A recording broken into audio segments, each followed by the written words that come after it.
Hello guys, today, we explore a life marked by rhythm, resilience, and revolution, a journey from the streets of New Orleans to the global stage. A journey where hardship became inspiration, where a horn became a voice, and where music became a language that connected millions. This is the story of Louis Armstrong, the man whose sound reshaped American music, defined jazz, and left a legacy that continues to inspire generations around the world. Louis Armstrong was born on August 4, 1901, in a poor neighborhood in New Orleans known as Bacco Town. Life for young Louis was difficult. His father abandoned the family early, and his mother, May Ann Armstrong, struggled to support him and his sister. Poverty wasn't just present, it surrounded him. The streets, the noise, the chaos, and the improvisational rhythm of New Orleans would become the foundation of his musical future. Even as a child, Armstrong had an intense fascination with sound. Brass bands marched through the streets during parades and funerals, creating music that blended sorrow, joy, and community. Churches filled the neighborhood with gospel melodies. Street musicians played blues on corners, transforming daily life into a constant musical experience.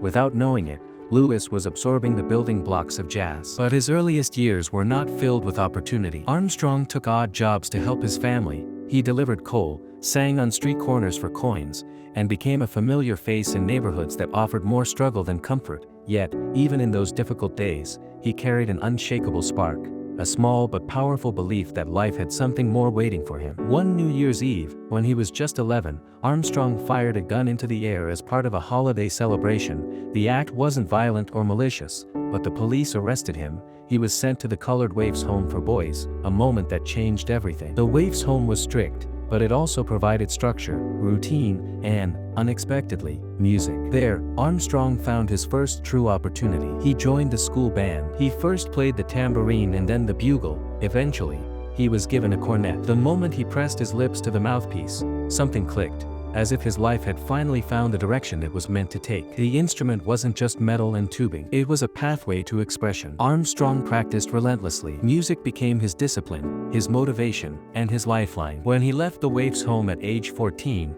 he was no longer just a boy from a poor neighborhood. He was an emerging musician. Back in New Orleans, Armstrong began performing anywhere he could: street bands, honky-tonks, riverboats, and small clubs. The local jazz scene was vibrant, raw, and constantly evolving. Musicians didn't just play notes. They created, responded, and collaborated. Improvisation was the heart of it, and Armstrong embraced it naturally. He eventually caught the attention of the great cornetist Joe "King" Oliver, one of the most respected jazz musicians in New Orleans. Oliver saw something rare in Armstrong: not only skill, but emotional expression.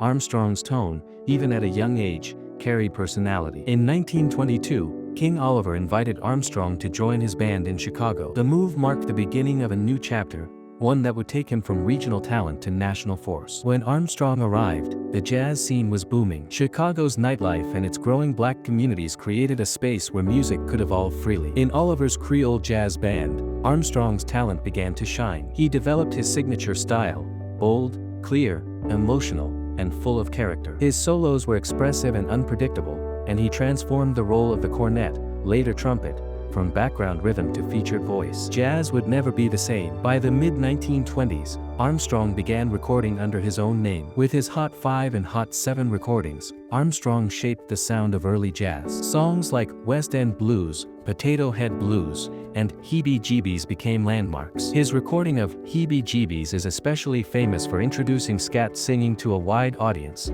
a playful, improvised vocal style that mimicked instruments and became a defining part of jazz. His trumpet tone became iconic. It wasn't just accurate, it was emotional. It could be joyful, tender, confident, or heartbreaking. Armstrong's phrasing influenced not only instrumentalists but vocalists as well. Singers across generations studied his timing, his rhythm, and his powerful ability to communicate feeling. Louis Armstrong didn't merely play music, he reinvented it. He took jazz from group-centered improvisation to individual artistry, establishing the soloist as a central element of the genre. He became one of the first global jazz ambassadors, proving that music could cross boundaries, languages, and cultures. By the 1930s, Armstrong had become a household name. His voice, gravelly and warm, became just as recognizable as his trumpet. He recorded timeless songs such as Stardust, Lazy River, and Ain't Misbehavin'. He began appearing in films, radio broadcasts, and national tours. His personality, warm, humorous, and confident,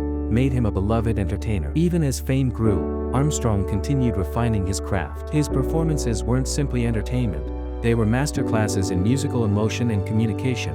His ability to connect with audiences, whether in small clubs or grand concert halls, made him unforgettable. As jazz evolved and new artists emerged, Armstrong remained both a mentor and a pioneer. He traveled the world as an American cultural representative. His music helped bridge racial divides at a time when segregation and discrimination were still deeply embedded in society. His presence alone challenged stereotypes and opened doors for future generations of black artists. One of Armstrong's most celebrated recordings came in 1967, late in his career. The song was "What a Wonderful World." With its gentle optimism and emotional depth, it became one of the most beloved songs in history. Armstrong's voice brought sincerity and hope to the lyrics, making the song timeless. Through his decades-long career, Armstrong broke barriers, not just musically, but culturally. He became one of the first African-American performers to enter mainstream entertainment without compromising his identity.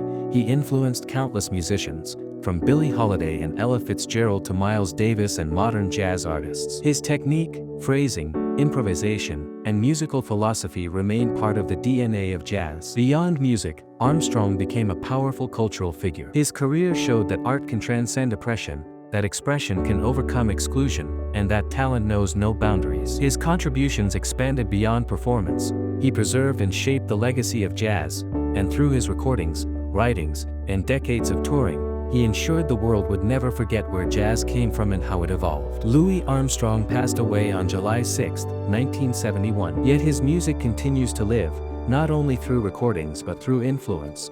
Through every musician who improvises, through every performer who uses music to express emotion, and through every artist who believes that creativity can break barriers. His legacy reminds us that jazz is more than rhythm and notes. It is history, emotion, community, and identity. It is conversation without words. And Armstrong, with his trumpet, his voice, and his presence, helped turn it into one of the world's greatest art forms. And now, as this story gently slows, we reflect on the journey of a boy who grew up with little, yet gave the world so much. A boy who found meaning in music and shared it with humanity. A man whose sound continues to echo through generations. Thank you for watching, and until next time, keep listening, keep learning, and keep discovering the stories that shape the world of music, one note, one voice, and one legend at a time. And do hit like and subscribe to the channel.